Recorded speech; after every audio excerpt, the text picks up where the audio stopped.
Calling all nerds. This is More Than Dice, the podcast where we dive deep into the realms of everything nerdy. Whether you're a nerd culture connoisseur, a tabletop titan, a miniature gaming marveler, or just someone who proudly embraces their inner geek, this is the podcast for you. And now, let's get to the show.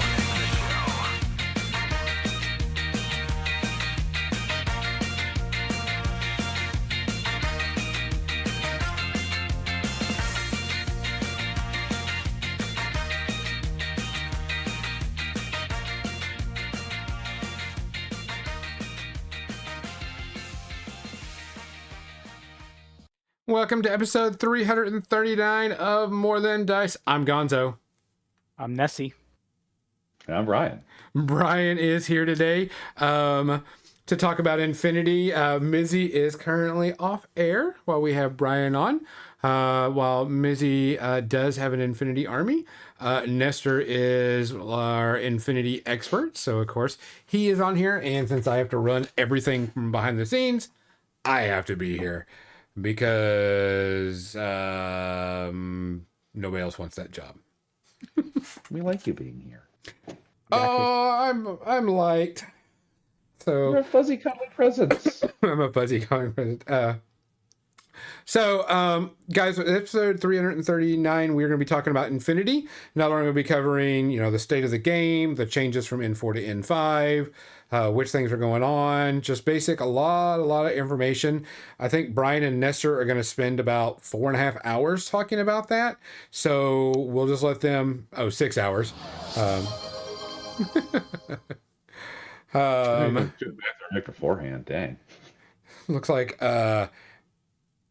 Mizzy decided to redeem something. I couldn't see what it was.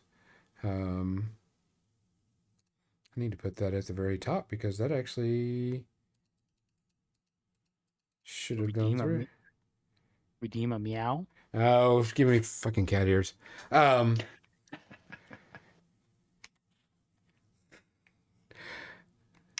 So for 30 minutes, I got to wear cat ears. So other than that, thought it was interesting. It didn't show up on the top. It showed up behind scenes. Other than that, and something else is not showing up correctly. Okay. I'll have to figure out what all... Oh, it's the alert box. That's not in the very front now. I'll have to fix that. But Mizzy is off air for the night. We'll see her next Wednesday, which, news for everybody, if you haven't heard, More Than Dice and Eldritch Foundry have teamed up to do some partnerships projects. And we worked a really nice, sweet deal for everybody. Not only for them, but for us, but also for you. Starting on Wednesday, we'll be releasing a code so you can get a percentage off anything you buy from Eldritch Foundry, and also an affiliation link that you could help us out. So if you're redoing your subscription, getting a new subscription, or just buying a single model, you can do it. We also have some giveaways, but we're going to hold off on those giveaways until we start showing everybody how to use this program. Because on Wednesday, we are going to build a miniature with team participation. I will give a topic of what we're going to do, and then you will help me build this model by choosing things in the chat. So we'll be doing that. And I've already made quite a bit. If you haven't paid attention to our Facebook feed, Instagram, Reels, all the other stuff, I've already started creating characters for Daggerheart for my local gaming group. We'll be playing that also. So I actually showed those to the Eldritch Foundry guys, and they were like, wow, that's some pretty damn good job. And I'm like, I'm just getting started. Wait till you see the bad guys. So other than that, let's go and get down to business. We want to thank Turbo Dork for sponsoring this channel. They're an amazing company. You like metallic paints, you like turbo shifting paints, those are the people to go to.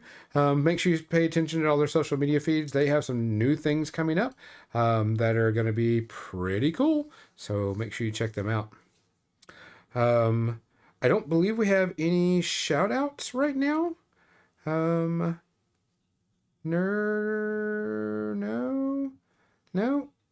Mizzy? No. No? Nestor? No?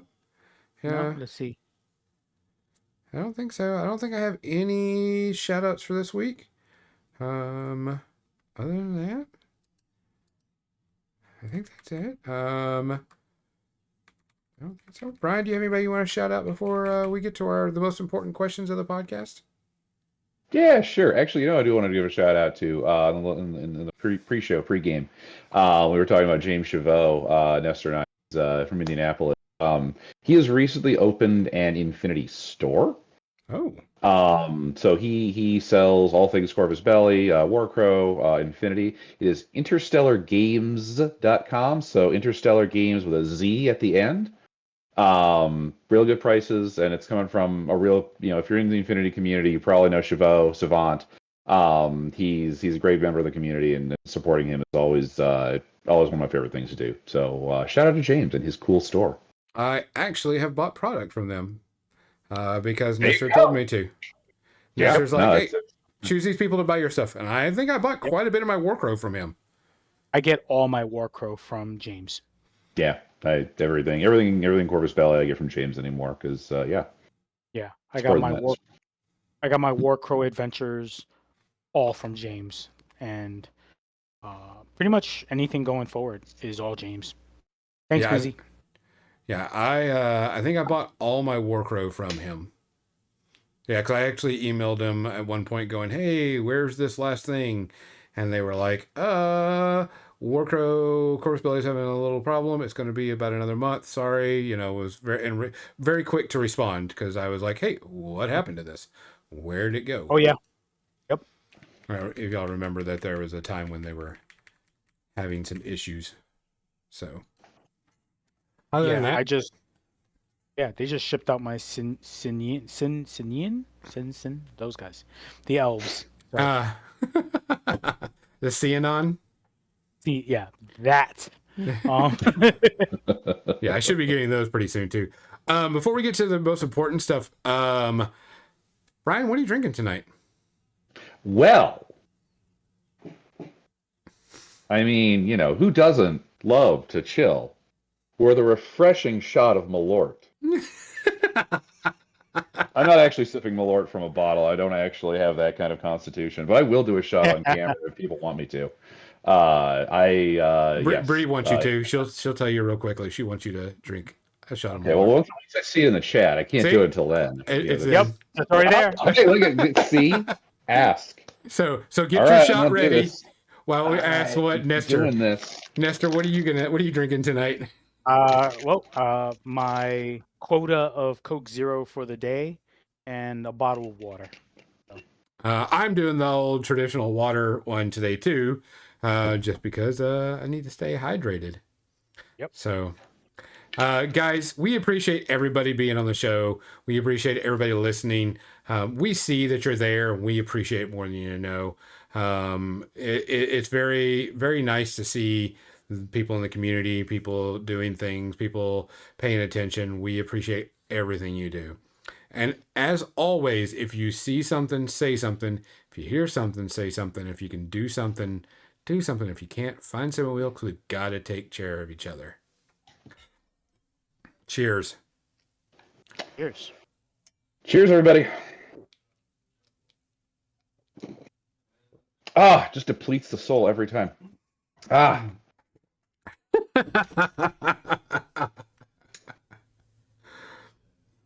That's a shout out to all of my friends in the Knights Malort, which is a very secretive Infinity Cabal. Nope. Not gonna do it. I mean, you should. I mean, morally speaking. This is what I'm actually drinking tonight is Diet Pepsi.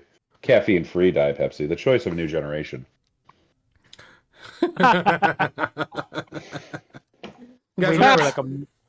I'm waiting for Max Headroom to join.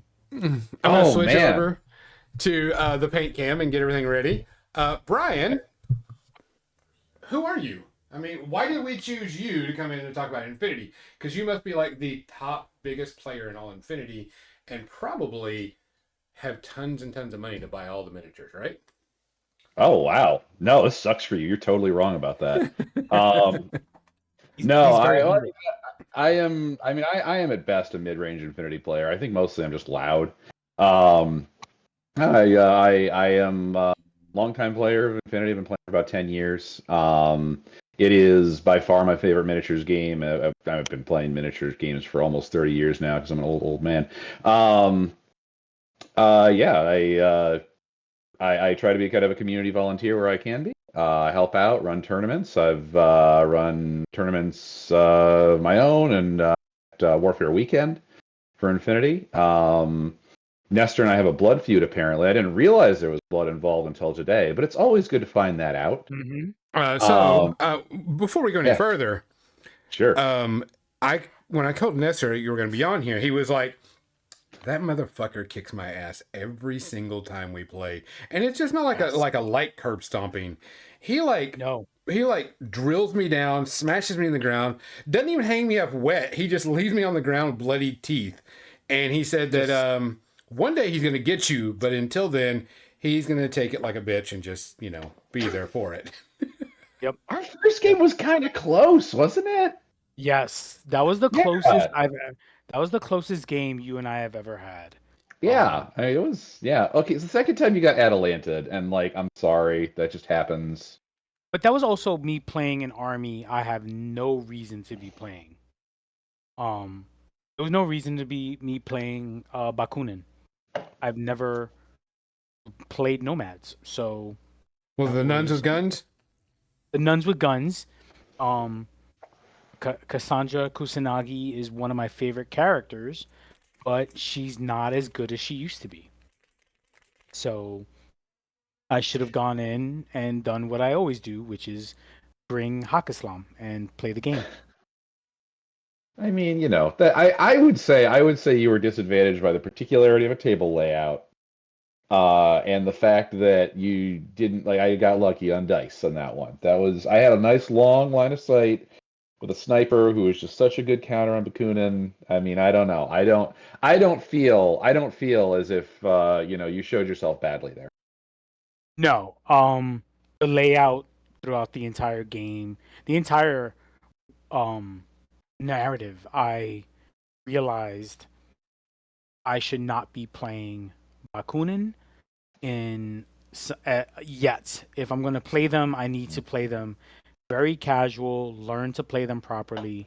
Um, Compared to Hawk Islam, where it is like a second or third arm for me, uh, and I can play Hawk Islam in any faction because or any sectoral because I've played them for so long. I've played them for like 9, 10 years. So but it was fun. Our games have been fun. Um, we've had mirror matches, we've played against each other and just we stomp each other and you're like, I hit you and I make saves and I hit you and you make saves and it's just a lot of back and forth. Um, but yeah, you've been playing Infinity as long as I have, so that's really Yeah. good. A fun fact is that I actually had the opportunity to play Infinity from the very beginning. There was an article on a website a long time ago. It was like, oh, there's this game, Infinity, it's in beta testing. And I was like, oh, this looks cool. And I looked at the rules, and there was some dumb thing where I was just like, oh, I don't like that sort of rule. I'm not going to play this game. And now I kick myself. It would have been cool to be in from the ground floor, but I didn't get it. I didn't get in. Game it out for 6 or 7 years, really. I saw the Lugaroo models and were like, well, that's it. I got to play. Can't stop. Lugaru models, yes. Yeah, What are fun. Lugaru models? So yeah, the Lugaroo are they are from Ariadne. It's one of the armies we'll be talking about tonight. They are French troops. They are called the Lugaroo because they hunt werewolves or werewolf adjacent things.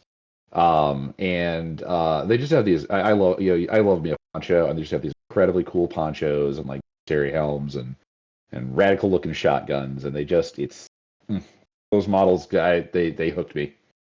Did they have the adhesive launcher or the viral weapons? They have both. They They have had both. both adhesive launchers and viral weapons and X visors, which make them a Yes. little bit better longer range. They Oh, they're so they cool. they're like my Lizzie for Hawk Islam.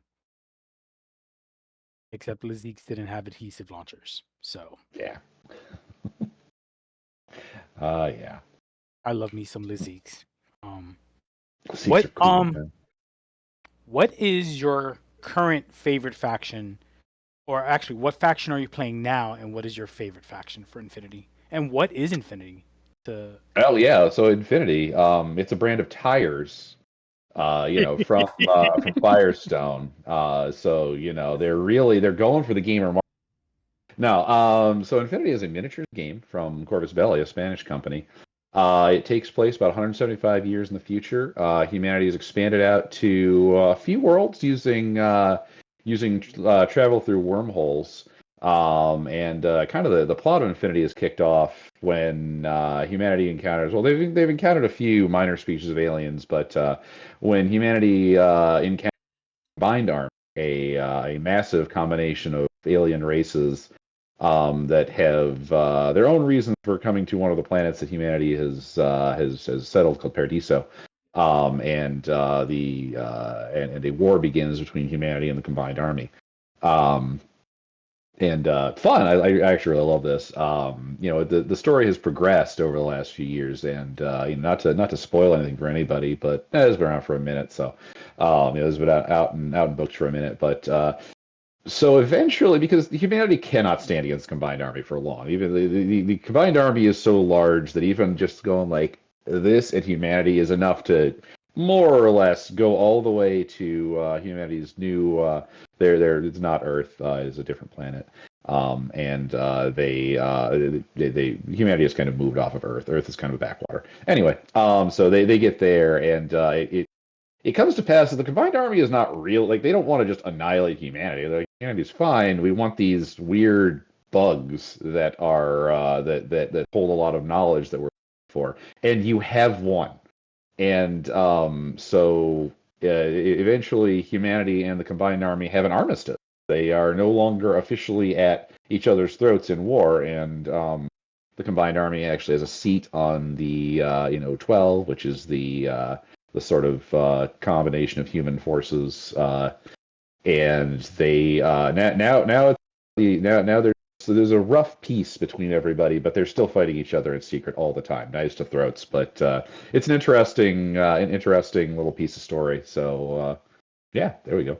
And I my the faction I'm playing right now is actually the newest sectoral, which is a sub army for Pan-Oceania, which is one of the major factions.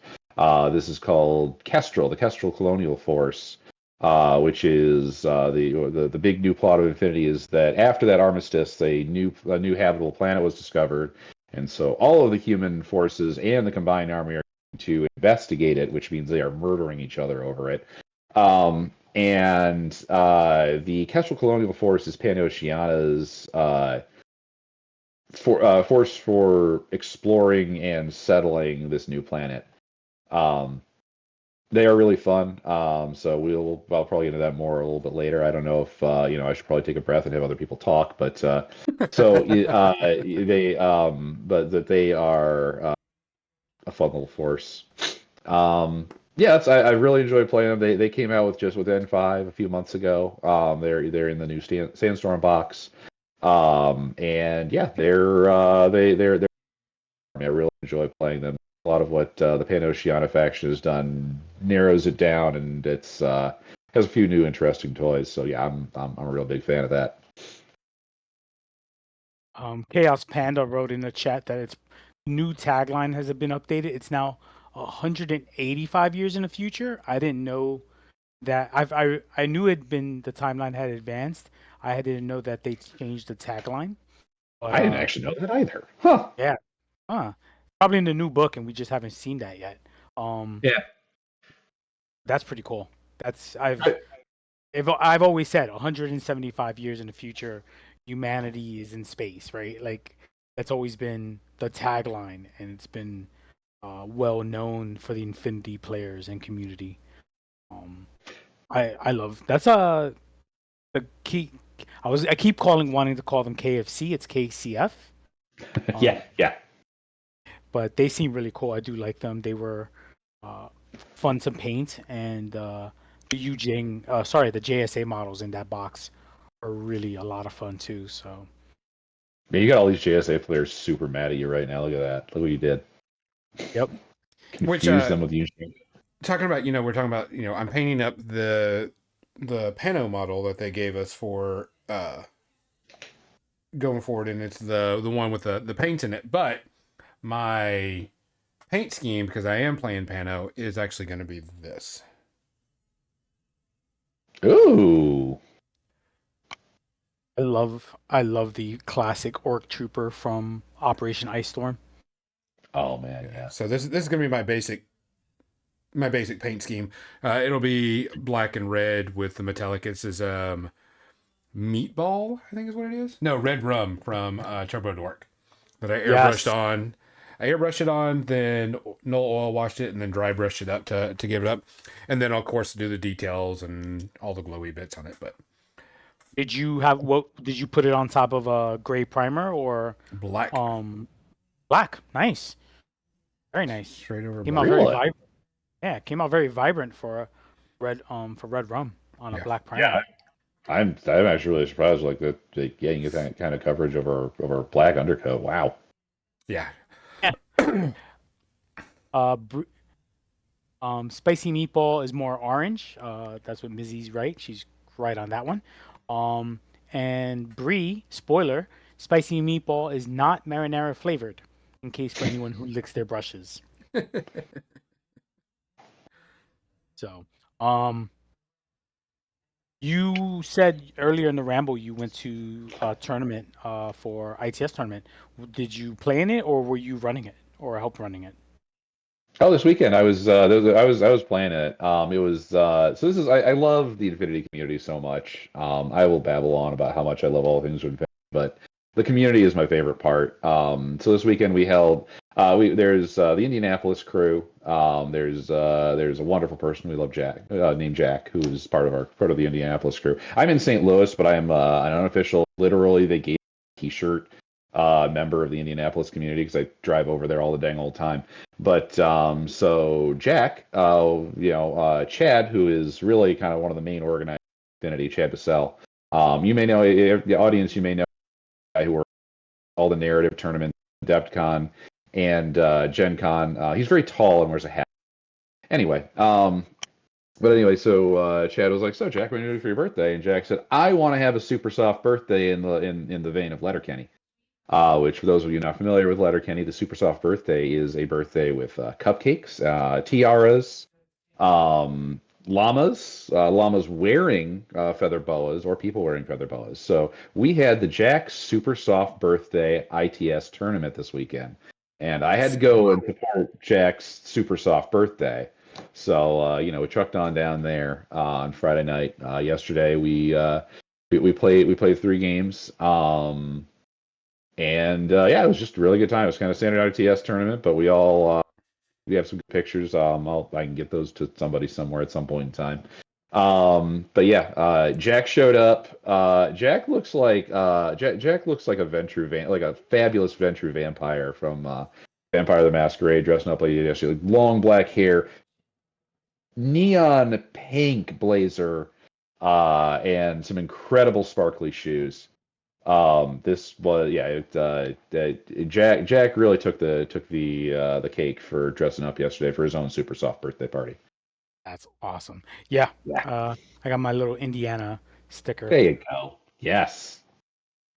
So I think I have a T-shirt somewhere around here. They were nice enough to give. I think when 2023 was, they had shown up with their new jerseys and whatnot, and they were just giving out shirts and stickers. So I was lucky enough to get both. The Infinity community, I've been part of them for over 10 years. Since Operation Paradiso, the Paradiso campaign. When that book came out, that's when I started playing Infinity. And the Infinity community has always been one of the more welcoming communities I've been in a long time. We're talking RPG, 40K, War Machine. Like they just, I think it was last week I mentioned I went on an apology tour in 2023. coming back into gaming, and the Infinity community is like one of those that just shut up, you're an idiot, we love you, go play some games, and pretty much that We was. do love you, Nestor. Yes, I don't know why. Mizzy had asked that. Why do people love you? I'm still out wondering why, but okay. It's the it's the Um, it's the cherubic face and just the kind eyes and you're just a hot hairy man. That's what we I love am. about you. I am. Yeah, I run hot. Uh, yeah, you do. but but no, it's Infinity's been really, really a lot of fun. Um, I didn't get to play. I missed out on Infinity at Adepticon because of classes, because I was teaching at Adepticon. But I still hung out with the Adepticon crew. Tipsword, who was here 3 weeks ago talking about Warcrow, Gonzo. Yep. Um, you know, and the entire Adepticon crew has always been welcoming. Gen Con, Chavot, like you mentioned, James Chavot. Just in general, the Infinity crew is just a really, really, really cool people. And Corvus Belli, um, Bostria, Fernando, all of them have been really good people. And Nova as well, the Infinity crew there. Like every convention I've gone to where it is run, Infinity is run, has been phenomenally more welcoming every year. Like, and they're just, oh, you're new, cool. Let me show you the game, or you really like the terrain. They'll answer questions, um, and that's what I really love about gaming in general. So they're very welcoming, and that's awesome. So, and yeah, Brian, we've played a few games. Um, But we've known each other for way longer. Like we didn't play a game until like and 2023. yes, We've known and each it other was since what, like 2015, 2016? 2015, 2016. Yeah, when we both Yeah, met up, met up at Gen Con that one year. yeah. Um, and it's been forever, right? Like, um, and that's the best. That's a lot of fun. But no, we never had a chance because I don't play ITS tournaments. Um, I do like playing narrative events. And now my back says no to 3 rounds. Yeah, yeah. We all know that feeling. Yeah, like thankfully at Adepticon they have chairs. By the way, I But feel really bad for not having a salt and pepper beer because we would all match like super. We're just like three nerds, black shirts, salt and if I had a salt and pepper beer, we could have like a whole. We could be a band. I think that'd be awesome. What would the band name be? That'd be an awesome name. Oh Awesome. man, We salt and pepper is actually already taken. So we three Mizzy says nerds. I'm not sure. What does he say? Mizzy says do it. Like Ryan, Is that I've my always no, Huh? but So like I have a question. We've been talking about the community a little bit. For the people that don't know, can you describe what Infinity is to play? How do you play it? Size table, terrain? Because for people to understand it, if you don't have a lot of terrain in Infinity, you're fucked. It's yeah. it's very true. So Yeah. can you give us kind of the breakdown of the basic mechanics? What makes the game unique? What size table, terrain, etc., etc. Okay. Yeah. I so Infinity is it's a phased game in the sense that I have a turn and then you have a turn. It's a skirmish. Let's go back a little more. It is a skirmish-based miniatures war game. At the scale of 28 millimeter, and when I say skirmish scale, the infamous saying of Infinity is you only need 15 miniatures. And then they don't mention the table of terrain you need or the fact that you're going to buy 6 armies. But anyway, so yeah, it's a small skirmish game played on a 3x3 table. It is a very terrain. The terrain figures into the game more than almost anything I've ever seen.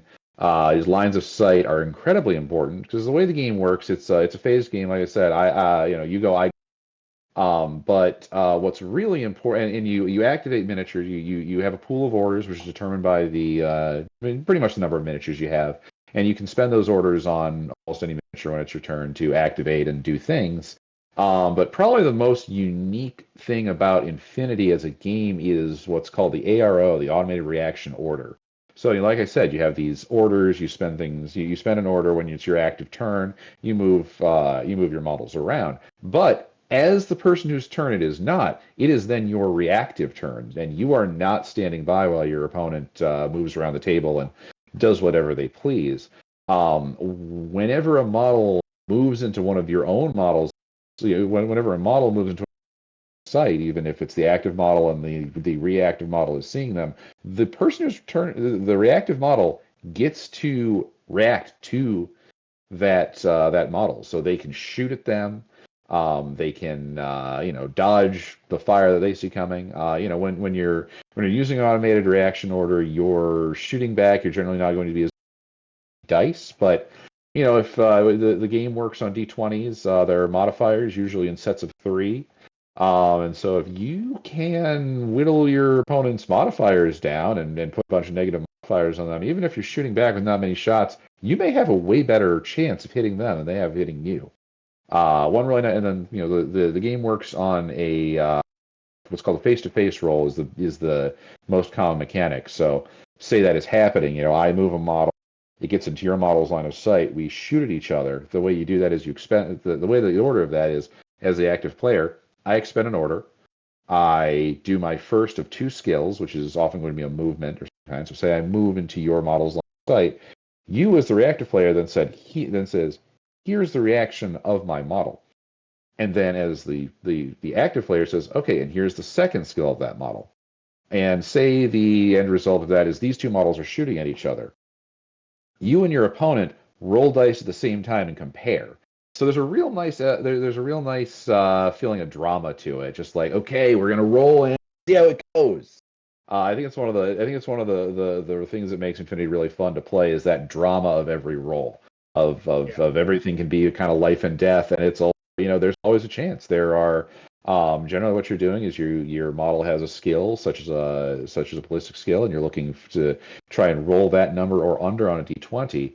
But if then it can be modified plus or minus, but your final modified number is your target number, and if you roll your target number on those dice, you get a critical hit, and a critical hit will negate all of your opponent's dice. So there's always a chance in Infinity. You will a critical can a key critical from a kind of crappy model against something that's way better can win you the game. Obviously, it's not something you want to rely on, but there's always that element of like, well, you don't know exactly what's going to happen. You can almost always there's a chance that the game is going to turn on any one given roll. Quick question about this. When you're building lists, so a lot of our people are, War Machine players. Do you build two lists? Do I get to know what's all in your army?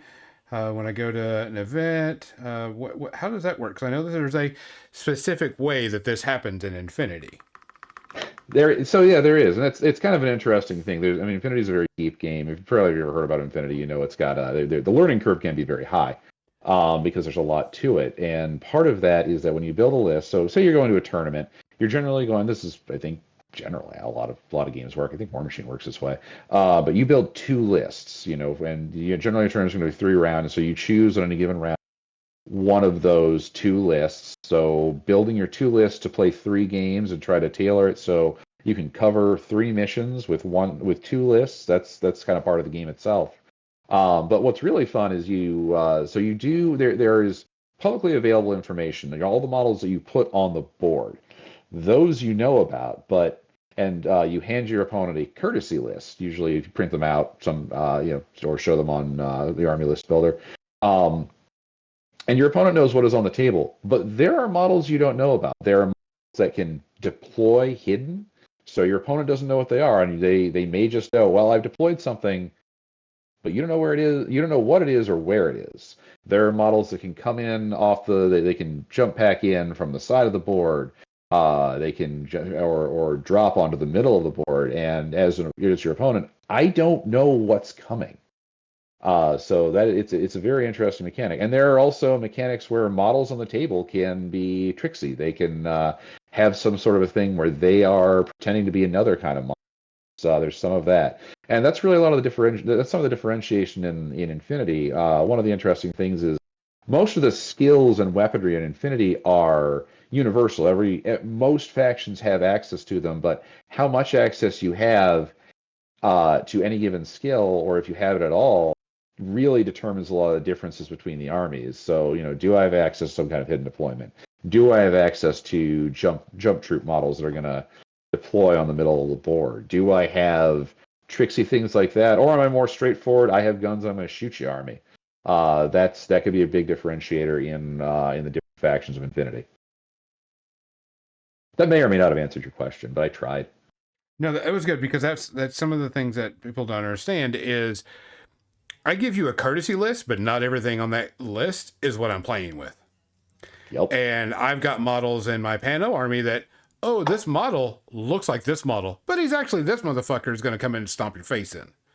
Yep. Or, I got a model that's hidden somewhere on the board that you don't know where he's hidden until I decide to move him or her and stomp your face in with them.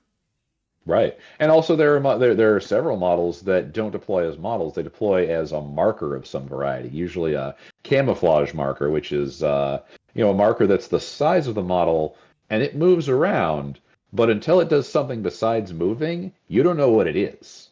Correct. So that's a very that can trying to get around and trying to discover your opponent's hidden models, their camo models. That can be a really big part of the game, is trying to figure out what your opponent may or may not have, and also how to make them not camo markers anymore, which you can do by discovering them and having to take them on. That could be a big part of hunting down enemy models. Is, oh crap, there's a camo marker there. What can it do? I don't know, because I don't know what it is. Yeah, that was There's a lot of and there's hacking. Yes. So a lot of because it is a science fiction universe, so there is hacking involved, which I love the hacking dynamic in Infinity. It's these guys can make or break the dynamic of the other army, by just simply hacking your equipment or preventing you from doing something as simple as moving your giant robot down the middle of the table to destroy something. Um, and that's what I love about Infinity, is that even though it's always your turn, right? Like you're never waiting for your opponent to finish moving everybody. If he or she messes up something and you can see your opponent, you can react, whether it be shooting, dodging, hacking, close combat, grenade. Like there's so many variables into the game, and just because you know what your opponent is playing, you can never react the same way. Like you may say, "Oh, he has this model, so he's just gonna shoot me with the shotgun," but that model might have like a giant rocket launcher, and you're just like, "Oh, he shot me with that. Why? Oh." So there's a lot of different nuances in Infinity, which I love. And you're right, it is a very deep game, and I've enjoyed playing it a lot. Okay. I mean, I have played more games of Infinity than, like I said, I've played miniatures games for a very long time. I've played more games of Infinity than anything else, and one of the things I really love is every game turns out different. Even if you and I played each other and we played the exact same lists on two different tables, because of the effect of terrain and line of sight, those games can go so differently. Right. It's really there. The game has so many variables, even on just a per table basis. It really makes every game you really feel like you're not playing the same thing twice. You're always engaged. You're always saying, okay, what am I going to do right now in this game? Yes, and You can't that's come really. down to it. And that line of sight is important. Proximity, 8-inch proximity is important. Proximity to objectives, because it is an objective based game. Um, the objectives on top of the terrain can flip how things work really quickly. Um, there's like, I call them vending machines, the panoplies, where you roll and you may get a motorcycle. on just your mercenary, your mercenary character, your bounty hunter, who just has a shotgun and all of a sudden gets a motorcycle. I love that, or you get +3 heavy armor uh on your character who didn't have it before. So they go from no armor to +3 armor, and you're like, what happened? How'd this happen? Um, and I love those little nuances of the game, especially with the objectives. Um, Flipping them on and off can cause the door to open or door close, or um, hacking. You can hack your opponent through them, and you can affect just by playing on a certain table, which is why I love Chad's narrative events. The table has its own story. That is, yeah, that's it's really nice how that can affect everything. Man, I completely lost my train of thought. Yeah, those boards. That's I'm gonna just gonna shout out to Chad Basell again for having some of the coolest boards around. If you've ever been to Adepticon or any of the boards, it's like an entire sports arena, things like that. Building your table is just like almost a second army building process. You build a cool table, and you're like, how do I want this table to function? And what kind of different things can I do with the same building? Well, I Oh mean, man, Chaos Panda in the chat Yeah. about McMurrow pulling a monofill.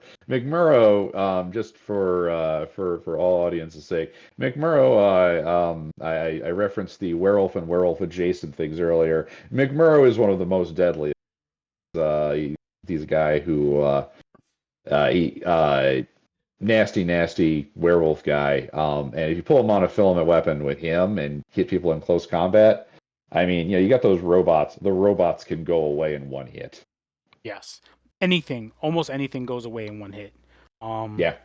The miracles do happen, saving against monofilament weapons. Nothing's guaranteed, but what is his physique? 18? Yeah, it's like I think it's a 16. Yeah, that's Yeah. it. It's something dramatic. Yeah, So, it's very very high. Yeah, uh he'll make your day bad. He will. McMurrow is a kilt wearing werewolf with a giant uh claymore, I think almost twice his size. And it's an artificial intelligence Yes. claymore. The weapon Um itself is a banned AI. yes. Oh yes, because humanity has developed their artificial intelligences to the point of where it is now illegal to have an unsanctioned artificial intelligence, because the humanity has its own uh, artificial intelligence, the hero known as Aleph. The hero. Hero. Some would agree, some would Um, disagree. And as then as we are oh, as we both play Steel Phalanx, we might agree, and maybe some others might, but um, there's a lot of factions actually. When we there are. mention, Should I go through the faction list? I sure go for it. Okay. All right. So let's go through the faction list today, everybody. So the faction of Infinity. So there are, as said, there's humans, there are some aliens, and so we will start off today with Pan-Oceania, which is what Gonzo is painting right now as a trooper from Pan-Oceania. Pan-Oceania is known as they are the largest power in the human sphere.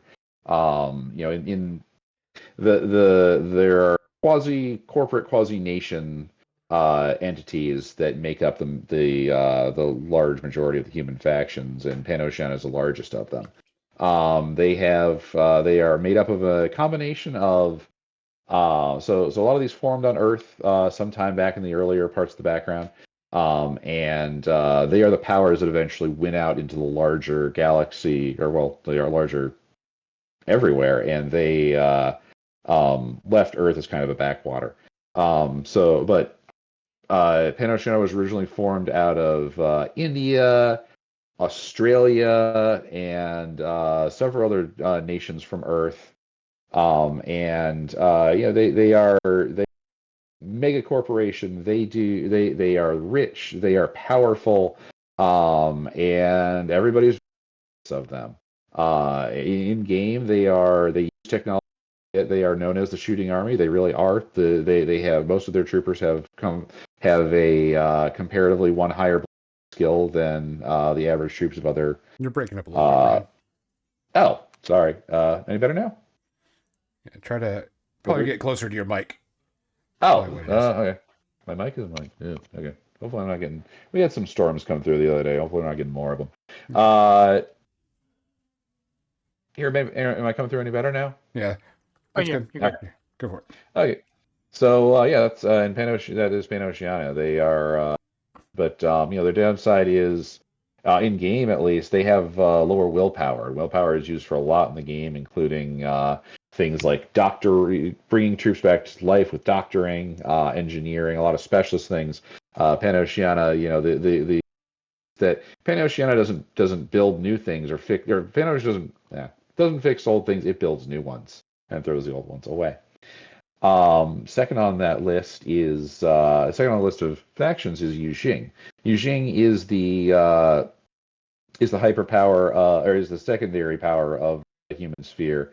They are built up of primarily Eastern Asian nations. So it was a combination of China, Korea, and Japan. Though there's an interesting there's an interesting thing down the road about Japan. Those nations all kind of turned into one and grabbed some other nations on Earth and went out and found some of their own planets. And they are a more oriented, but they also use quite a lot of technology. They have a higher close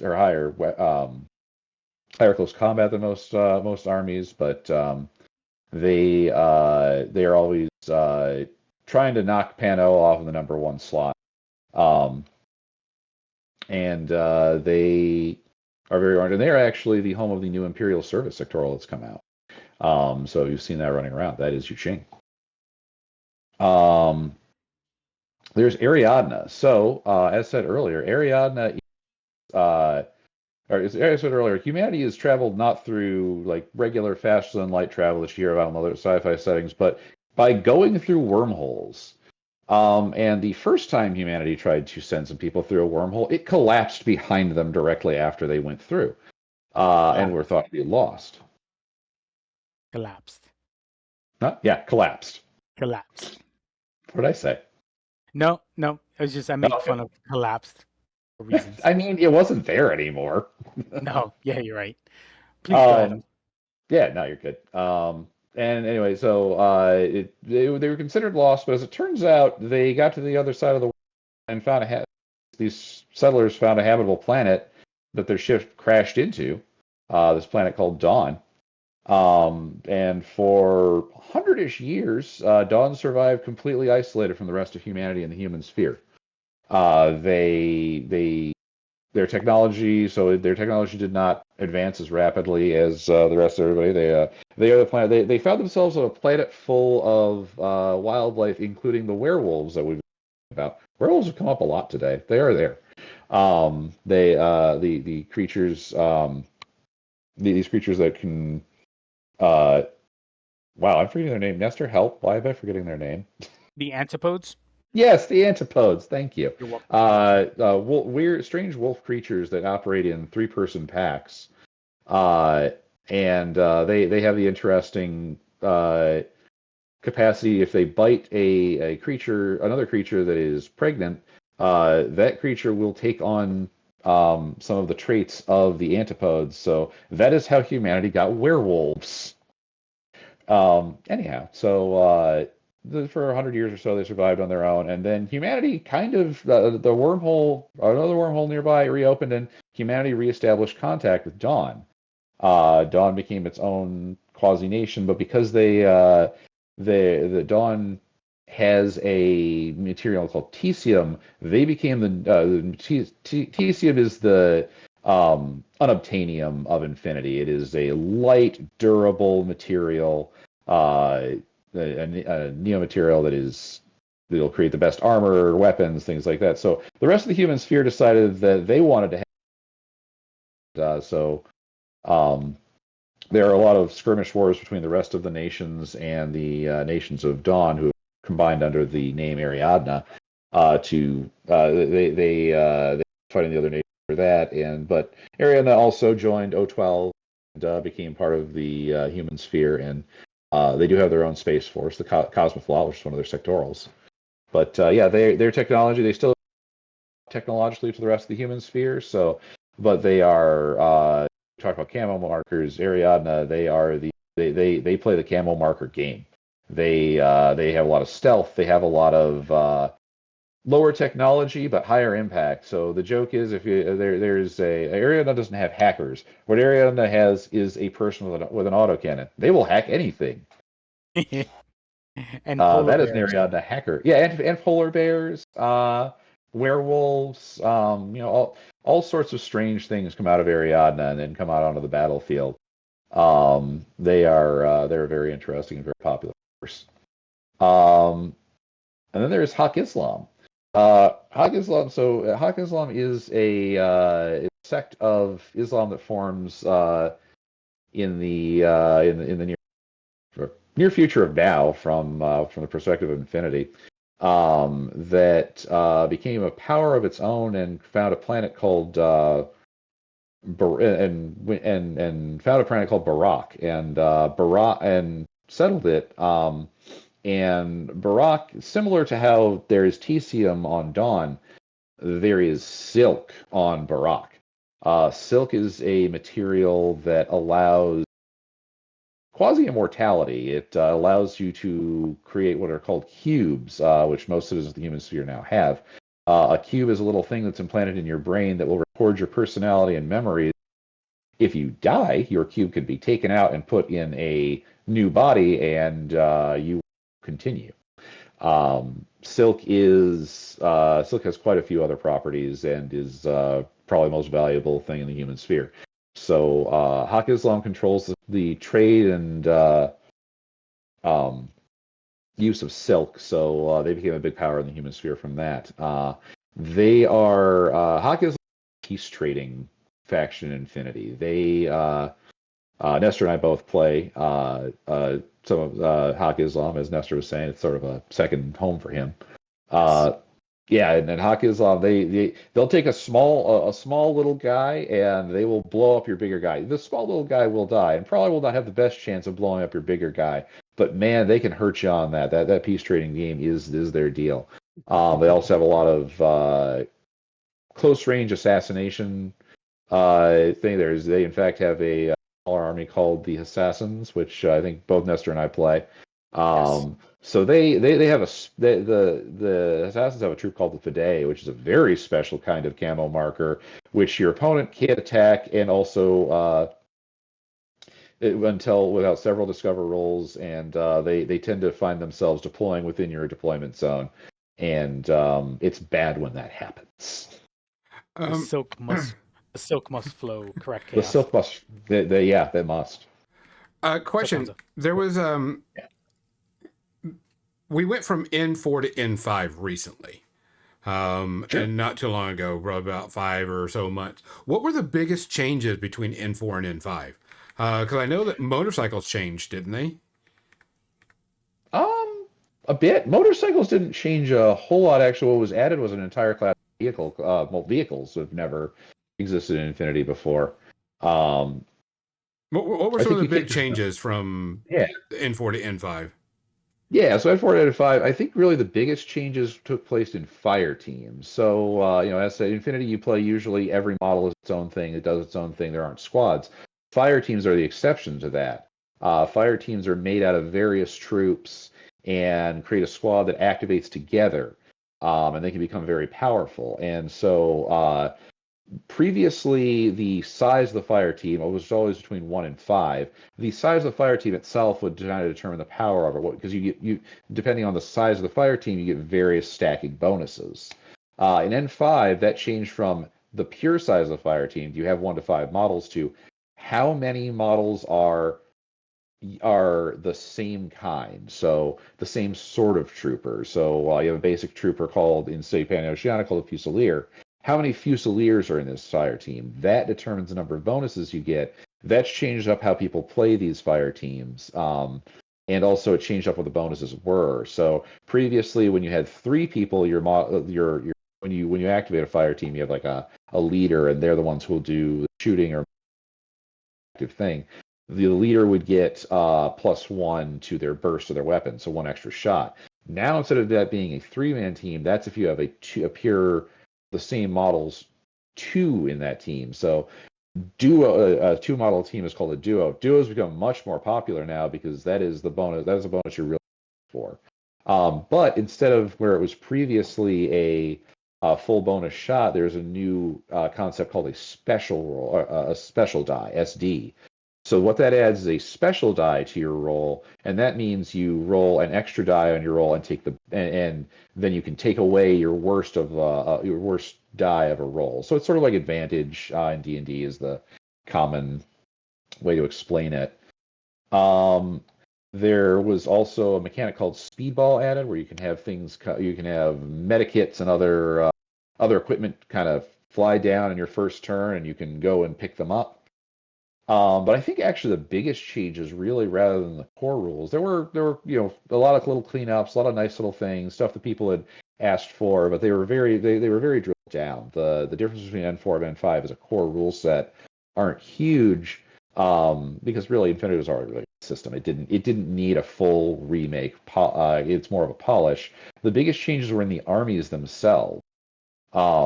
So you have the addition of a troop type called vehicles, which they never had before, which has been really like little flying things, about slightly bigger than a motorcycle, flying vehicles, which have their own rules. They're very fast. They're very nasty attack pieces. But also you had so to break down how armies work. I've said a couple. There's something called sectoral, which you might see as like similar to a theme force from War Machine. You have your large faction like Pan-Oceania, but then there are several smaller sectorals which have a smaller selection of troops in them. And vanilla used to be every faction, every force in a faction, every troop in a faction. Now vanilla is a much more pared down list. So there are fewer options in vanilla. But what used to differentiate vanilla and sectorals is that sectorals could use fire teams I talked about earlier. Now vanilla has access to fire teams, so there are many more fire teams in the game. The game has, it's become much. There were a lot of fire teams running around before. Now there's a bunch. And yeah, I mean, there's just general smoothing down of a few things. Like I said, little interactions. There used to be some. You used to be able to negate almost all close combat skills with a rule called Natural Born Warrior, which no longer does. That was always kind of a big complaint. It no longer does that. So little things like that to polish down the system. I think those are the biggest changes. But yeah, as a core system, it stayed very the same. But the changeover from vanilla to have fire teams and be a smaller selection of rules. That's probably the biggest rules change. Nestor, is there anything I'm missing here? I think it was You can just the think of? armor. The armor, the damage. Yes. So that's kind of a fun thing. So as said, really, most rolls in Infinity, you're looking for your target roll or under. But armor used to work differently. Armor used to be you'd roll your target number or higher. And one of the changes in N5 is that's changed to, much like other rolls, you're looking for your target number or lower. And this has changed how the damage system is working. The math on it works out almost exactly the same. So whereas It is, before, yeah. yeah, so like before you would have a damage 13 weapon, and then you would subtract your armor from the damage, and then try to roll under or over that. Now it's you add your armor to the damage of a weapon and you try to roll under it. So whereas before a damage 13 weapon and you try to roll a 13 or over, now that same weapon is going to be a damage, or it's called PS. Now it's going to be a 7. So now you're trying to roll under a 7. So the math is the same, but the numbers have changed to be more consistent with the rest of the game. Yeah, because if like most characters had armor 1 and you needed uh was it a 8 or high, a 12 or higher, now you just Yeah. need a 8 or higher. Yep. And it's just the same. It's just flipped it, and it works. It once David Seeley and Scott Tipsworth told me that, I was like, oh, easy, we're good. So that was kind of like the one thing that stood out for a lot of people. But Hmm. and Chaos Panda, the points adjustment for medium and heavy infantry. Yeah, the points, they did change a lot of the points, but Hmm. that changes even without a new edition. Those sometimes change. Um, like every 6 months, they'll make an FAQ and change something in terms of points, or a new army gets dropped, and especially a Gen Con or Adepticon, something gets dropped and the points get adjusted a little bit. So Yeah. And there's one really nice thing with Infinity. There's there is an Infinity app that's free. It's got all the forces in it for army building, and that is the that's the state of the game. What is in the app is what is Infinity. That's the official rules. hmm So if it's in there, that's what it is. Shout out to Mike Byer, who's actually a local who original developers of that app. It's really cool to see what just a couple people could do with a really to make just I think one of the best wargaming apps that has ever been made. It is Oh the yeah, Infinity Army. It's so core to the community. that yeah, app is very very good and free, and yes, you build everything. It is a very solid. Um, Once you get used to it and you learn how to play with it and learn how to build stuff, that thing is just and it's great. It has everything in there. You can print the lists and yeah, yep. everything You out Yeah, of could there. it's you yeah, and there's can also play mode, so you can actually you can once you start playing a mode, you can take models off of your lists and do other things to your lists to kind of keep up with the game state. It is yeah, since it came out in N4, it has been a backbone of the Infinity community is that app. Yeah, it's been really solid. yeah, the links to the rules, the charts. Um, yeah, I think it's probably as good as I like the War Machine app. Um, and there's stuff in the War Machine app that I wish had uh followed similar to Infinity. And me and Josh talk about that all the time. Like, but the Infinity Army has been so solid since what, N3 and 4, since it got released. Yeah, Um N4. Yeah, it came out in N4 because there were previous to N4, there were a few apps people used. There was the official one, but that didn't really have a very good app.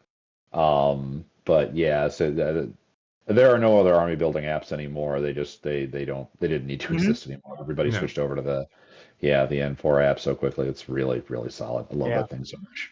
Yeah, you can save your tournament list, you can print out your tournament list, print it out as a PDF, uh, import your army list, import your other friends' army list. Yeah, Um, Me and Scott Tipsword would send each other army lists back and forth. You can send it as a text. It's a lot. It's a lot to do in such a free app that you'd be surprised. Like it's a great. The only thing it doesn't do is track inventory of your army. That's your own thing. Like what you own, and that's the only nitpick. An inventory side would be great.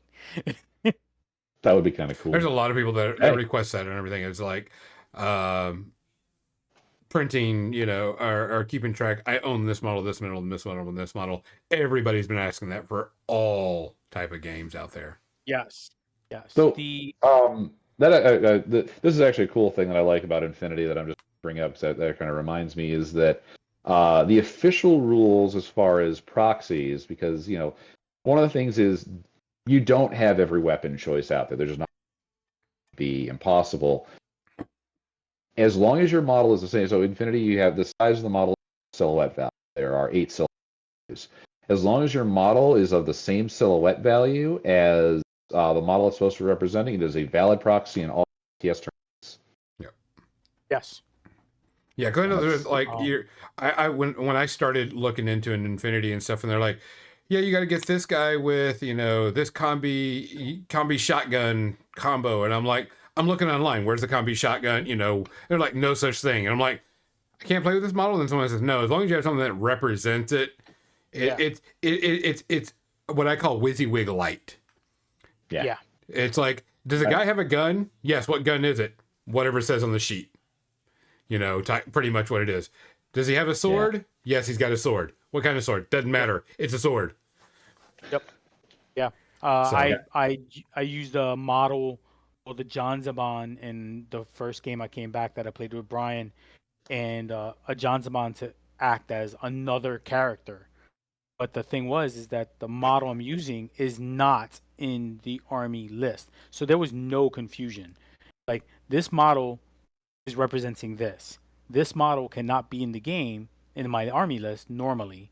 He's he's standing in. And as long as you're clear with your opponent, that's the thing.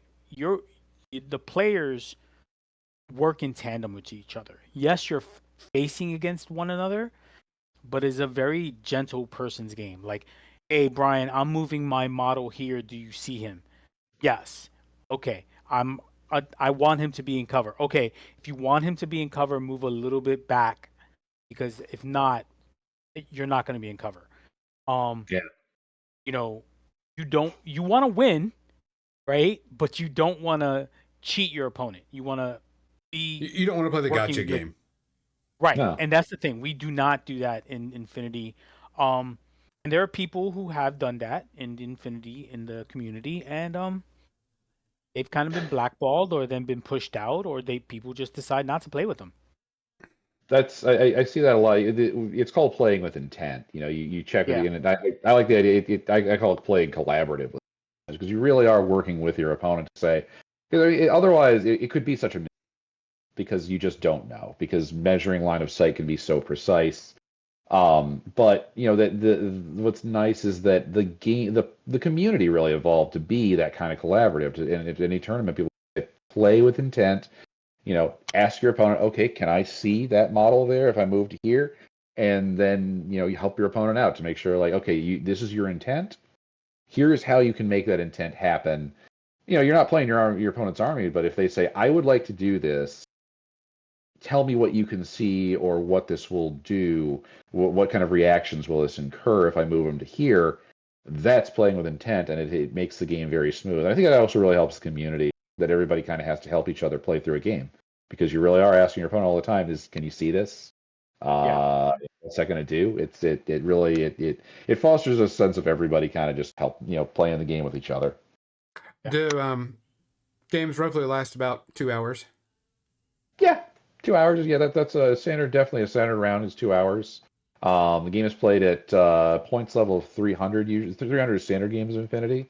You can play all the way down to 100 or 150. But yeah, that gets you like 300 points gets you like somewhere between 10, 15 models usually, and that very much varies by faction. You can play smaller. I've played 9, or I've played 9 or 8 model armies. Yeah. I've played 9 to 10. Um, and you can't spam, a whole army of missile launchers or rocket launchers or hackers, Yeah. because there's like what's called a SWC, or a special weapon cost, that prevents you from spamming. Um, every special weapon has a cost to it on top of your point cost, so you can't get over that limit in the game. Sometimes you can. There's special rules for everything, but it prevents you from spamming, an entire army of snipers, Yeah. which is not really a smart move anyway, because there's special attacks and stuff that prevent snipers from hitting all the time, or being sneaky or being a camo marker, right? So, um, that's what I love. There's a balance, as Brian had mentioned. Every army has every weapon that's out there. It just might not be as abundant as other armies might. But there's ways to counter other armies that have that abundance. Smoke can be blocked by special visors, but those special visors can be blocked by special smoke. Um, and hackers can block that. And so, it's just a well-rounded game in my opinion. It's just a lot. It's easy to learn, forever to master. Yes, yeah, and that's really part of the game is often building. Army list building is really building that toolbox. Saying, okay, how do I handle all the things out there? And you can't handle everything. You have to have a plan for, or at least you have to think about, okay, well, how will I try to get around something? I can't counter everything. And that really is the cool part of the game is that there is that kind of rock scissors. Oh, I have smoke. Oh, well, I have a visor. Oh, well, I have a guy who makes it so that if you're trying to shoot them with a visor, it's bad for you. Yeah. Right. Right. And there's a lot of nuance, and it's gotcha but not gotcha, because you're not you can ask your opponent, what does that model have? Um oh, this model has a rifle, it has smoke grenades, it has a special visor, and it's a specialist troop. Okay, Mhm. what type of specialist troop? Oh, it's an engineer. Oh, it's a hacker. Oh, it's a doctor. Um, I think chain of command is still secret. Um, and as I mentioned, the objectives are very important in the game, and specialists do objectives. So you might want to be like, well, I'm going to take that specialist out to prevent him from doing this objective. It's not kill them all, and that you can play kill them all. There is annihilation, but Mhm. you can do different things in that game as well because there's secondary objectives. So, and that it's not just smash and grab, and that's what I love about Infinity as well. So, Brian, That I'm is sorry. nice. I know. Well, like let's extol its virtues. No, yeah, that is a nice thing. Of that is that objectives is that there are seasons every year. Usually three sets about October or so. There's what's called a season of the Infinity Tournament system, and so every year you'll have your new set of missions that come out. And often there'll be repeats from last year, but they kind of get to play around with the mission design of the game. So any ITS tournament from that year is going to be chosen from that set of missions. Sometimes a season of ITS will have a special rule that'll apply for the year. Sometimes those end up being playtests for future change to the rules or even new additions. Um, there was several years ago there was a change to how jump troops worked. Things that jumped onto the field, and that was tested in a season of ITS. People liked it, so that became the rule and of how drop troops worked. Um, and so yeah, besides just you get updates with the army builder every and your CB is very reactive to the state of the larger meta of the game. When N5 came out, there's a mechanic that really wasn't there before, where a certain number of troopers can deploy a turret. So it's just a turret that can shoot anything that moves around near it. Um, those started being in certain lists being a little too dominating. So within a couple of months, the rules for how those work ended up changing some. So it is reactive to the game state, but you do get kind of a continuously balanced game that way. So it is nice. Good. This part of the show, we're going to be talking about the media section. If you want to know anything else about Infinity, you can always reach out to their webpage. You can always reach out to the community. I'm sure there's a Discord. I'm sure Facebook. There's so many. Yeah, anything there. It's always there to do stuff and have stuff or everything. But Brian, I don't know if you know anything about our media section. We have two rating systems. We have, the closer to Casablanca or closer to the Cats the movie. Casablanca being near perfect, Cats being the worst movie, or how many space herpes it is. The fewer the space herpes, Wait. the better. Yeah. Now here's a question. I don't know if I've ever heard this one asked before, but are we talking about Cats theatrical, or are we talking about Cats the butthole cut? The butthole cut. The butthole Okay, cut. excellent. It's very important differentiation. Cats musical, not a problem. Cats the Nope. movie, different Yep. story. Ooh. But we also have the space herpes version, where the fewer the space herpes, the better. And if you haven't seen the cinematic masterpiece of Ice Pirates, we highly recommend it. Go watch it. You can watch it for free almost anywhere. But to give an example, I'll go first. I did watch quite a few things this week. So, Brian, you can also jump in on this because we both watched, because I'm going to do both at the same time. I finished Andor and watched Rogue One immediately right after it. So, Andor, there's something about Andor that makes it, I don't want to say better, but special, because it is not about space wizards. It's not about the fight between a select group of people. It's about Han Solo, Luke Skywalker, blah, blah, blah. It is about all the back, underhanded, evil things that not only the Empire does, but all the things that the rebellion has to do to keep the rebellion alive. Killing people that might tell a secret. Well, I don't know if I can do that. Shoot him in the face.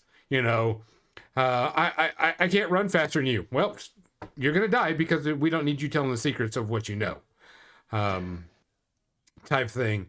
And it's good to see how the Empire works from inside the Empire. And seeing Krennic and I can't remember the lady that was David Nero. Yeah, her character being the stoic, because when she smiled in that one episode, I was like, that was creepy as fuck. I was actually telling a friend of mine the other day about how, that character, like, I saw a picture of that actress who looked like she was genuinely smiling, and I actually I understood for a second, oh, that's how people don't clock the blue train as Batman immediately. Yeah. We're going to do no spoilers in this, but there is a scene that that was not scripted, that the finger on the top of her head he did that himself. He ad-libbed that in. Not going to spoil, but that was something he did, and that's the reason why her face was like what the fuck? That was a good scene. It was. It's good to see the evil side of the Empire. It is very much good to see that part, because we know that they're bad guys. We know they're fascists. We know all this stuff. But it's good to see the inside of it and how evil and corrupt and dick they are. Andor as a series, it's really good. It's just good TV. It's good, blanketed war TV. And to see characters that, you didn't know or whatever. Overall, I give Andor like a 1 space herpy, closer to Casablanca, because it's just a good, solid, it's just a good, solid TV show in the Star Wars universe. Brian, before we go to Rogue One, what's your things on Andor? So, yeah, I mean, I think Andor was an amazing show. And I have an interesting relationship with Star Wars in the sense that, like, unlike a lot of people, I didn't see Star Wars until I was like 15 or 16 years old. So it's never been my deal. I've never been a Star Wars guy. And this is one of the only ancillary movie pieces of Star Wars media I've ever actually watched through. And I just thought it was really interesting to see. I'm a big fan of Tony Gilroy, who did the Second Bourne movie. He's the screenwriter and producer behind Andor. And he was the writer behind the Second Door. And I think one of the things that really I love, that the through line through both of those, is that you do see the grubby, very scary darkness behind both sides, so to speak.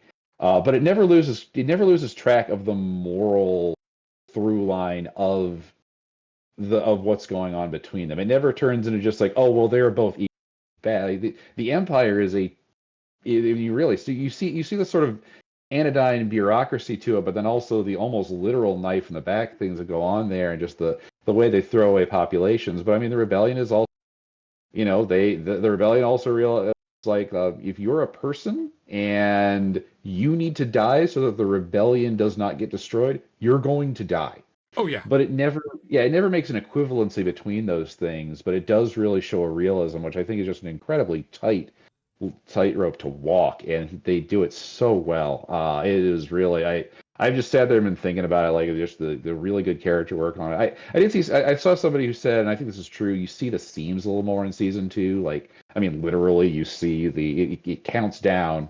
This won't be a big spoiler, but it does count down from where this movie starts. until BBY. I think starts about 5 years before New Hope, and counting down per year as the series moves towards the end. And it does give it kind of an odd structural sense to it, but just the storylines in it are just, I mean, they just hook you. I every Tuesday I was just like, okay, 8 o'clock, watching the 3 episodes right. Great series. Yeah, it was very, very, very, very good. It was um, very worth it.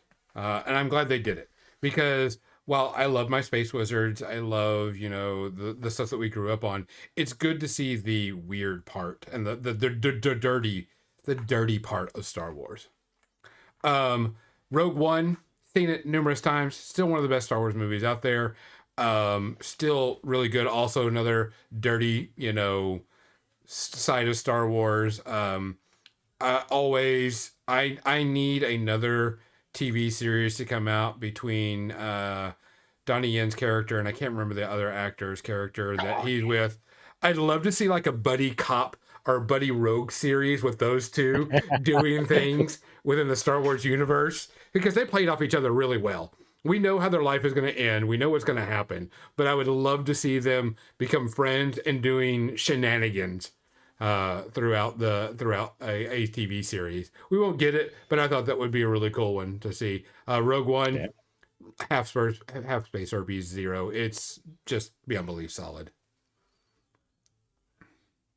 So, Brian, you have anything you want to say on that? So I was actually, because I haven't seen Rogue One. I don't know, I've seen it at least once when I was in the theater. I loved it when it came out.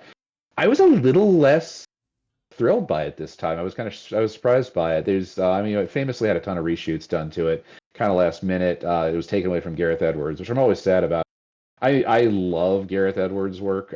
He did Monsters, the 2014 Godzilla. He has this amazing way of showing scale, and it was taken away from him at the last minute. And I start to see like, okay, structurally this doesn't make as much sense as you'd think. It's kind of gesturing at things that should have probably been put on screen. It's still very solid. I think the first half of it or so is an incredibly solid movie. I think it starts. You don't get some of the character work and some of the structural work towards the second half of it, and it kind of feels like, okay, why does Chirrut the call Jyn Erso little sister, like they've barely interacted? It's stuff like that, and you can tell the reshoots really did, I think, harm that structure and that character work. But I mean, it is a really good start to finish movie in the sense of just like you really care about the characters. Yep. You care about what is going to happen to them. Yeah, the details it brings to Star Wars is pretty cool. I don't know where I put that on Space Herpy, like herpy? I don't know. Not, it's still good. Nestor, what do you got? I've been watching a lot of Mike Flanagan. He's the director and writer for Terrifier and Midnight Mass and a couple other TV shows. And yes, but I just started watching The Haunting of Hill House, which I'm a little late. Okay, sorry. But I'm 4 episodes in. It's very deep for a TV show on Netflix. Like some Netflix shows are just one of those like, wham bam, thank you, ma'am. You get the entire story. It took 4 episodes to introduce one of the brothers in the TV show. It's been out for 4 years. If you haven't seen, no, I think it's been out for 6 years. If you haven't seen it, go check it out. I really like it. The Mike Flanagan is a tremendous writer. He's doing, like I said, he did the Terrifier series. He did Midnight Mass. He did the Fall of House of Usher, which is great. Another one I have not seen, but I'm like catching up. I have like 5 TV shows to catch up on. Andor I need to catch up on. Well, I need to start Andor season 2. Josh is probably very upset at me because I have not. He keeps like, "Have you seen Andor?" I was like, "No, I have not." Why? I am not in a rush to start when it's not finished. Now it's finished. I can spend a weekend, not this weekend. I can spend a weekend to watch Andor. But anyway, The Haunting of Hill House. I'd probably give it one Space Harpy only because some things drag out. Um, but it's a good series, so I'm enjoying it so far. One of the things I did watch the new season of Love, Death, and Robots. Um, I'm upset with the series because we didn't get the three robots and the cat again. Which I'm We're done. like, yeah, I was like, those were the key people I needed to see on this because they were fucking amazing, but we didn't get them. But there are plenty of other ones that are really, really good. There was one that kind of could have been out of Trench Crusade. It's about a Memphis Belle type, and it actually is the Memphis Belle bombing a church and has to do with demons and all this other stuff. Really good episode. There's only like maybe one that was just kind of meh. The mini alien thing was everything. All of them were pretty good. They were all really solid. There was just one I just wasn't really that into. But overall, I enjoyed it. One Space Herpy. Brian? I've never actually seen a single thing of that. Oh, do you have anything you want to talk about? Let's see. No, movies, TV. I've been going through. This is sort of tangential to nerd stuff, but been reading through a book by book of short stories by Howard Waldrop, who is one of the weirdest science fiction writers you'll ever find.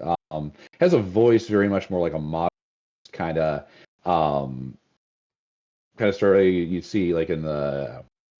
What am I thinking? Let me look at who am I thinking?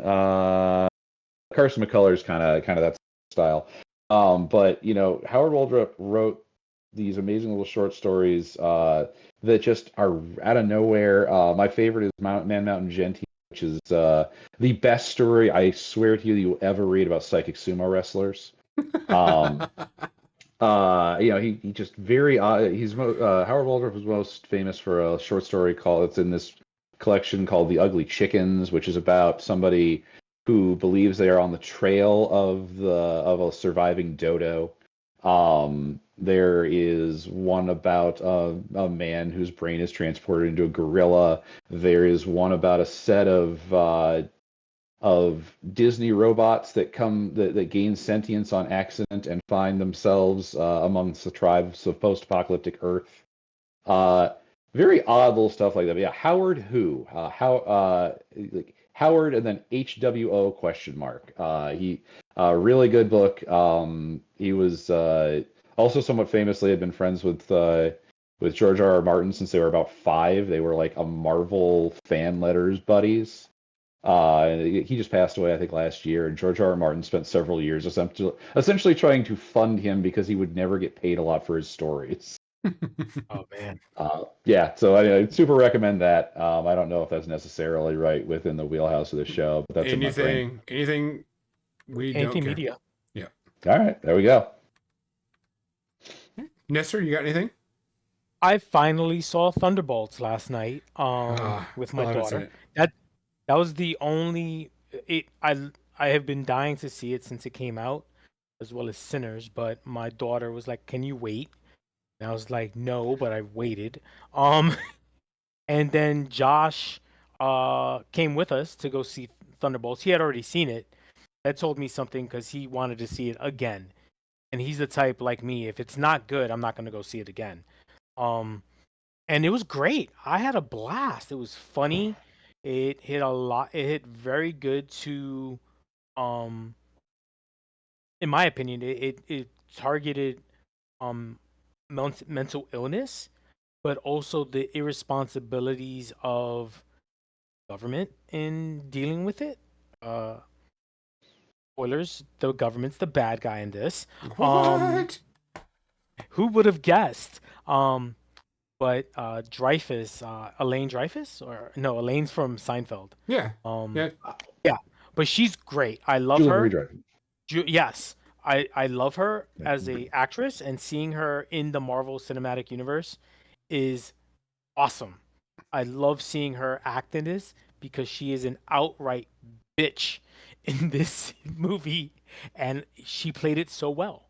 Um, yeah, I'd only give it one space harpy because it brought back in excitement I felt to see a good Marvel movie. While Captain America, the New World was good, there was some parts I was like, eh. But Thunderbolts, I felt satisfied leaving the theater with, okay, I think Marvel has a good footing on this summer per se. I'm just waiting for Fantastic Four. Um, yeah, that was pretty much. It was a good movie. Nice. My last thing is I watched the movie Novocaine.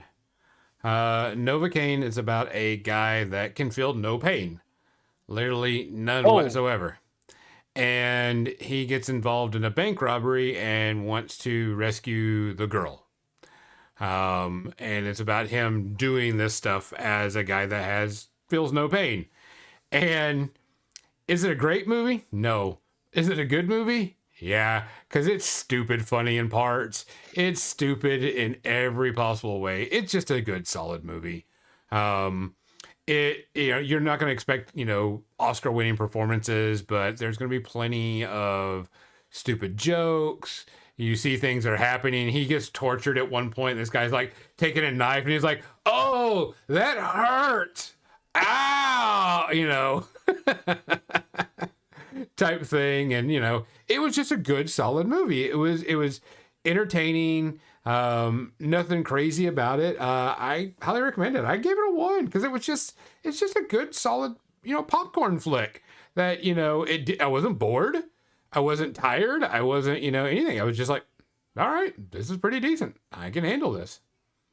nice. So, Brian, do you have anything else? I've been going through if yeah, there's a comic. I think it's still published as a physical book, but it's also online called Empowered, which is a sexy superhero comedy, except when it isn't, by Adam Warren, who used to do I think he did Gen 13, Dirty Pair. Ooh, Gen 13 was But good. yeah, and this he's an amazing artist. It He's great. is an incredible comic, and it starts out. It was like these dumb jokes on heroin super getting captured and tied up and having her suit tattered, and then it over like 12. Yeah, it started out as just little kind of shorts, and over like it started going into more full graphic novels after third or fourth of those, and it turns into this incredible comic, and I really recommend. I think the whole thing more or less is comic.com. Really, really good comic. Point 0.5 space herpes, I guess. Wow, that sounds good. It's a friend of mine showed it to me like 10 years ago, and I just stumbled upon it and I was like, oh, this is incredible. I love this. Nestor, do you have anything to wrap us out? Because we're a little over time, but we've been having a good time. Yeah, I think the last thing I saw, Law and Order, Organized Crime. I am a big Law and Order fan since, oh wow, 1990s, since Special Victims Unit and um Organized Crime. If you're not into Law and Order, or you are, it's a good. You don't need to watch any of the other Law and Order shows. It stands alone. It has Christopher Molina from Special Victim Unit back as Elliot Stabler. Which he's an amazing actor. He is great. He has inspired me to get back into wearing a three-piece suit. Um, because he is just awesome. It is an awesome TV show. Um, and yeah, it's one of my guilty pleasures of watching Dick Wolf dramas like FBI and Law and Order, and it just for so many years. Uh, I don't watch the original Law and Order as much as because it came back after like a couple of years, like 10 years of not being around.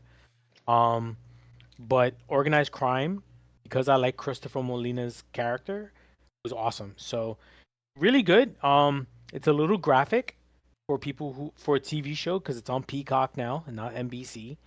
Uh, yeah, I'd give it a 1 space herpy because I'm entertained by it's a lot of ups and downs for the characters. It's not rainbows and unicorns, but demons on the other side of the rainbow of organized crime and what it affects the police officers in it. As someone who works with first responders, that's not known as much to a lot of people. So I enjoy the show. So yeah, that's it. That's all I've done this week. I've been good. Well, guys, that is the show. We appreciate you being on, Brian. You're always welcome to come and hang out and talk about anything you want. We appreciate you hanging out with us to talk about Infinity. I did not get to finish that model, but got to some highlightings and everything, and still working the process because there's multiple steps I have to get to on this. But is Infinity going to be at Gen Con? Because that's the next big convention. Do we know? Always is. Okay. They'll be on there. They I don't believe they've announced anything about what the big release is going to be. They always have something. You know, they'll. I don't think the events have been released yet, but almost certainly I know that we're going to have the regular ITS, team tournaments, all that sort of stuff being run. You know, the booth, Warcrow will be there as well, and yeah, it's. They'll definitely be there. Go find the Warsenal booth, and that's where Corvus Belli is. Maybe I think I'll have a secret shopper that can get me stuff. Is it me? Nestor. Actually, won't be, man. I won't be to Gen Con this year, shockingly. Nestor. Really? Yeah. yeah. I won't. We had to forego Gen. It makes sense. I mean, because you're moving around that time. Yeah, right? Yeah. Well, it was literally at the time. It was like when we had to decide we're gonna. Well, okay, that could be literally. So, nope, just not doing it this year. No, it's all right. All right, guys, let's get out of here. We got things we got to do, models to paint, games to play. So, as always, folks, please take care of yourself. Please look after each other. Make sure that you report anything that you see that is not appropriate. And be safe out there because we miss and love every one of you. For More Than Dice, I'm Gonzo. I'm Nessie. And I'm Brian. Good Signing night. off. Thanks for listening to More Than Dice, making the world a better, nerdier place, one dumb joke at a time.